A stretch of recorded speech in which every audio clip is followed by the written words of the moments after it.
fall out of the nest, open their wings and glide. So they need good egress and ingress on both sides. They normally hit the nest against the wind so they can stop themselves. This is one of the juveniles that fledged. Unfortunately, the other one didn't make it for whatever reason. There's a 70% mortality rate the first year for almost all birds, whether they're songbirds or raptors. Believe it or not, birds have a lot of diseases and a lot of parasites. Because of all the debris that's left over in the nests, flies gather, maggots are there. They have ectoparasites, which are on their skin, in their feathers. So a lot of times when you see birds holding their wings open, you know, it looks like they're doing a solar panel, like vultures and great blue herons and wood storks. What they're doing is they're exposing those parasites to heat in the sun, because parasites thrive in warm, moist areas. So they're trying to get rid of them by that way. A lot of birds also do what we call dusting. They'll get in the ground and roll in the dust to get rid of parasites, and also bathe. Swallowtail kites don't bathe. In fact, they don't land to drink water. They'll drink water almost like a swallow, and they'll fly around and go over the surface of the water and just scoop some water up. But anyway, this bird successfully fledged. The adults are around, and they were still feeding him. You can tell it's a juvenile by the short tails. It'll be another year before he gets that beautiful swallowtail. And he's still, this is probably 4 days after it fledged. And you can still see it retaining a lot of the rusty coloration of a juvenile, which he will lose in about another week after this. But you can tell he's got beautiful fresh plumage. There's not a feather out of place. This is a female, and she has a wasp nest. Now, this is a big part of their diet, believe it or not. They eat wasp larvae. So you've seen all those paper wasps that nest underneath your eaves. They go up there and they tear off a part of the nest, and both eat the larvae themselves and feed it to their young. 65% of all the food that's fed to youngsters while they're in the nest are invertebrates, frogs and lizards. After the frogs. Frogs and lizards are not invertebrates. Sorry. Invertebrates is snake. No. It's insects. Insects, thank you. I'm not a biologist. I am. But thank you, I appreciate that. Anyway, 65% of what they feed the young are frogs and lizards. There's a frog. Oh. Now, how do they catch these frogs? Swallowtail kites are aerial predators. They don't land on their prey like an eagle or a hawk would. So this is a tree frog. And guess where he got it? From the treetops. They also catch what they call glass snakes, which are tree snakes. Lizards. And lizards. Legless lizards. Oh, glass snakes is considered a lizard. They are lizards. Oh, they are lizards. Oh, That's excellent. your hole. Snakes don't. Sweet. Good. Good. And anoles, which are lizards. Yes. Thank you. And then after they fledge, they eat invertebrates. And this picture was taken out on Fruitville Road in the end of July, and we had 45 swallowtail kites that were obviously on migration. And on Fruitville Road, there's a place called Frank and Al's Hay Farm. And when the hay is about this tall around July, it's filled of grasshoppers, full of grasshoppers. And so they will swoop down into the grass and flush all these grasshoppers out, and either pick them off the top of the grass or go after them. There's the grasshopper there. That was a real lucky shot because I really wasn't focusing on the bird. I was focusing on the grasshopper. Yes? What kind of a camera do you use to get shots like this? It's a 400 millimeter with a teleconverter, which means I'm shooting at 620 millimeters. It's a DSLR, Okay. a Canon 7D. So you're on the ground and you're looking and you get these pictures. Yeah. I was thinking you're in an airplane. You don't realize I probably took 1,000 pictures that day, and that's Yep. the one I turned out. That's where digital comes in these days. If I had to take film, I would have 50 What's 50 a garbage cans. DLSR? Unless you Digital, control. digital single lens reflex. Yep. But it's digital camera, it's not. It's a digital camera. doesn't Digital have film, cameras are it's- awesome. Yeah, it's a compact flash card. So you fill it up and then you erase it and you use it again forever. It's a wonderful, Yep, wonderful that's what I thing. do this with. It's a micro card. So this is a picture after that young has fled. You can see he's still pretty big, but mama's still feeding him. And you can tell she has lost her swallowtail. They do molt. Yeah, after they breed. Birds molt after they breed. They don't breed before they don't molt before they breed, and after, during they lay eggs, because it's so intensive.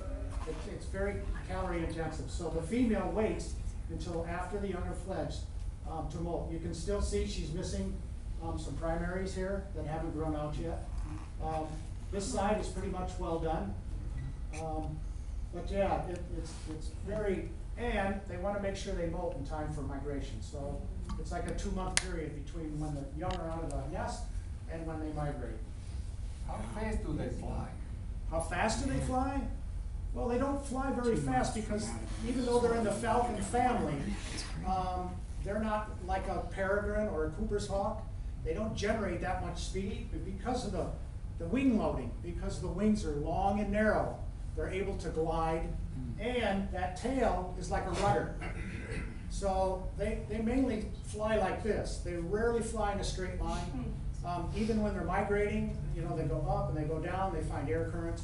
They're not a very fast flyer, but they're very graceful and very maneuverable, like a falcon would be. So they can fly long distances by gliding up. Exactly, like a frigate birds? Yes. Yes, frigate birds, same way, long wingspan. But a pelican's got a long wingspan too, but what's the problem there? Heavy. So it really has to flap its wings.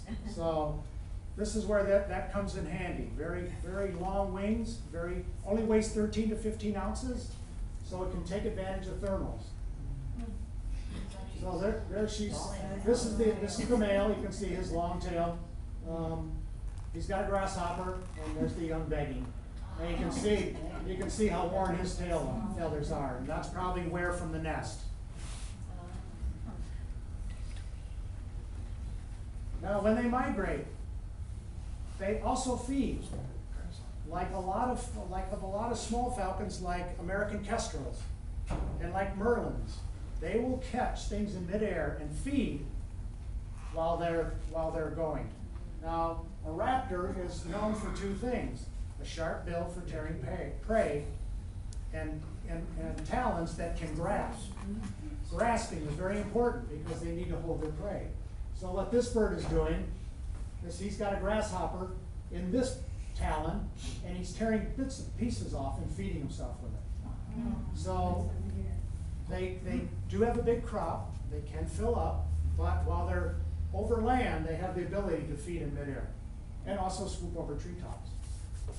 Do they mate in the air or? No, in they the nest? mate at the nest site. What happens is they will build a nest first, and then they will copulate.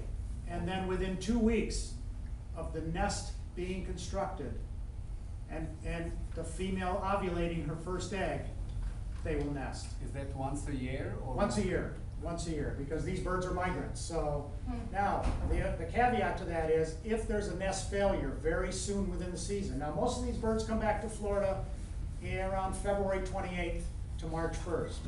Within 2 weeks, they're nesting. So my first swallowtail kite this year was February 17th, which was very early. I'm usually chomping on the bit to check mine off before the end of February. Year before that was February 28th. So, but normally, when they come back, within 2 weeks they're nesting. Now, if there's a nest failure within that first 2 weeks, they will try to re-nest Do again. they come to the same nest or do? They do have nest site fidelity, as do eagles and ospreys and many other raptors and birds. What do you mean by nest failure?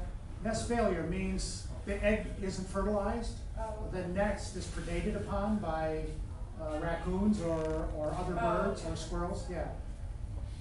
Or if a chick hatches and dies, they will nest again if it's early enough in the season.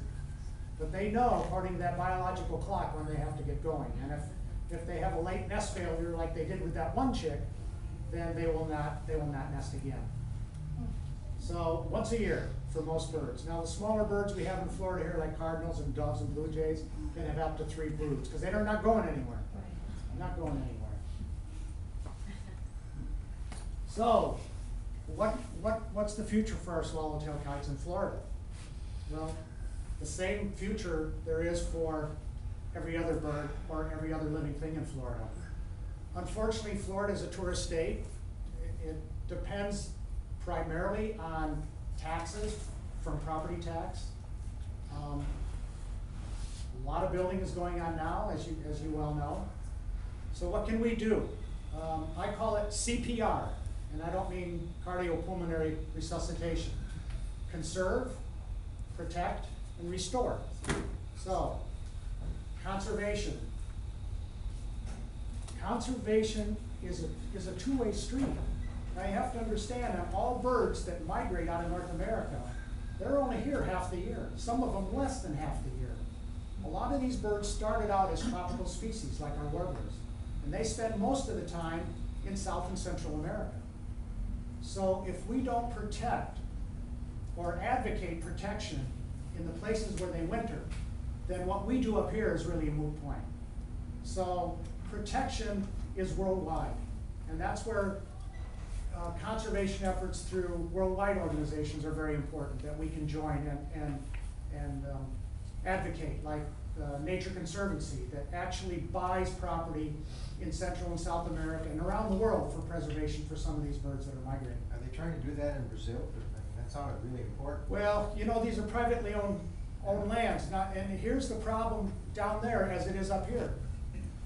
The county in Sarasota had a wonderful program called SLOP, Environmental Sensitive Lands Acquisition Program, and it's still going on.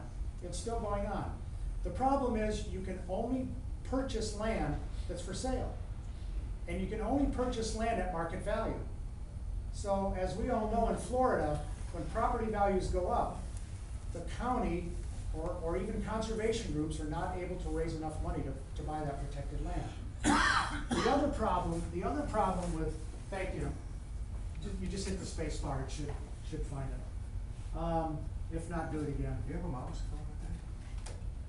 No, unfortunately. It's coming up on your screen. Yeah. Unfortunately, it's not a PowerPoint, and it's just on full screen, so it goes to sleep when my computer goes to sleep. So protect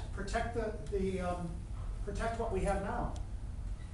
And what your organization is doing is what Sarasota Audubon and Venice Audubon and everyone else is trying to protect the property we have now. The thing about protecting property is you have to make sure there's enough corridor in your property that allows these birds to go back and forth. Because a lot of birds won't nest in narrow strips of land because it's too open. And then restore.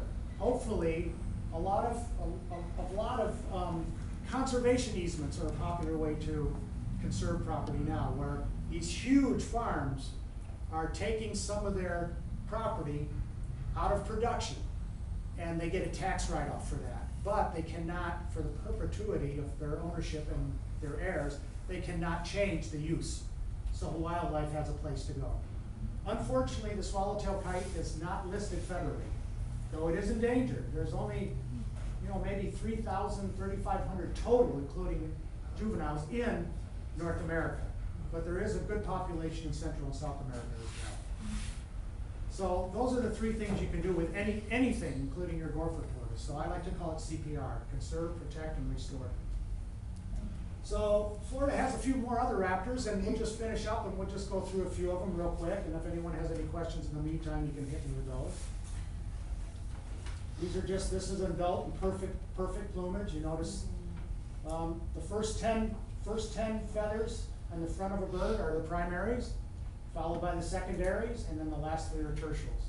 Now the beautiful thing about a bird, it's really remarkable, is you don't see any quills. You never see a quill on a bird. And you see this little line here, and this little line here, and this little line here. They all cover, they're called coverts, undertail coverts, overtail. They all cover the quill below it to protect it. It's ingenious until you get to this. And when a bird molts, He molts this part of the body first, the head and the neck, because it's not necessary for flight, and then starts with the primaries and then the secondaries. They don't molt them all at the same time, otherwise they couldn't fly. Why do they need to molt? They need to molt the same reason why you grow new hair. It wears out. It wears out. They get beat up. Gets beat up. Yes, that's It a lot of wears wind. out. It bleaches out. Do you know where the term sitting duck comes from? Well, ducks molt all their flight feathers at one time. So for about a month, ducks can't fly. Do geese do that too? No, No? only ducks. So they're called sitting ducks for that reason. You can see the feather wear here. Feather wear here. They hunt in trees and they hunt over bushes, so and they get into their nest. They're going to wear it. Feather's not very hardy thing. How long do they live? They can live between 10 and 12 years on average. There is a kite that was recorded to be 23 years old, but on the average, I would say around 10 years. They breed at 3 years of age. Yes? Are they monogamous, the kites? No. They do have nest site fidelity, however. Ospreys, they say ospreys breed for life, but they have nest site fidelity as well, which means they will return to the same nest. If the same female and the same male happen to show up, they will breed with each other. But there's a lot of polygyny in raptors, which means the male will breed with more than one female. Wow. But, and in ospreys, yeah, varieties is price of life, right? Don't let your wife hear you say that. Yeah, well, the more babies, the better. And he's trying to pass his genes on as much as he can. A lot of birds, they follow monogamous. Now with conject genetics, they choose. That's right, especially ducks. Couldn't hear what he said, Who?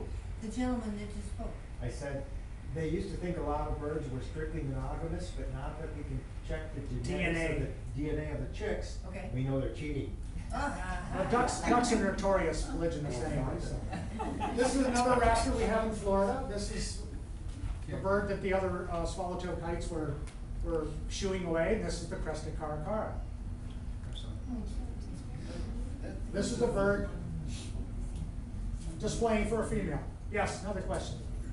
Some birds have adapted so beautifully and they have their nests on top of these man-made, Ospreys, right? those are all ospreys? Those that are all nest- ospreys. Eagles prefer live trees. Ospreys prefer dead trees. Now, eagles have been found in towers. In fact, there was a very controversial eagle nest over the old Payne Park ballpark that they wanted removed. And in order to remove an eagle's nest, you need a federal permit, and they got a federal permit to remove it. Was it successfully removed? Did it? Yeah, well, no, not intact. They removed it before they laid eggs. Okay. Now, eagles are no longer are protected. They're no longer in the endangered species list. Within Sarasota and Manatee County last year, we had 61 eagles nests, and they fledged 57 young. So they're doing quite well. Most people don't realize that Florida's got the second biggest breeding population of bald eagles in the country besides Alaska. Up there, they're a nuisance. Yeah, up there they're a nuisance because people feed them. So anyway, this is the caracara. Wow, what a great picture. Now this was taken in Texas as the caracara was landing. Must be a male. Look at the size of the tail. Yeah, no, it's a beautiful bird. And you notice, you see this skin? This skin turns color depending on his mood. It's like a mood ring. If he gets angry, it turns bright red or orange. Wow. And during breeding season, it turns different colors. But this is a juvenile bird. This bird's 1 year old. What is it like to eat? It's a carrion eater. They pretty much will take over a kill from vultures. And many times if you're driving down the road and you see a lot of vultures, you'll see a caracara nearby. Though it does hunt, it will eat snakes and lizards and things like that, but primarily it's a carrion eater. So it wasn't really necessary for the kite to shoo him off? No, because he wasn't really after it, but birds have a sphere that is protected. And eagles will do the same things, ospreys will do the same things. If they were in that sphere, they will be attacked by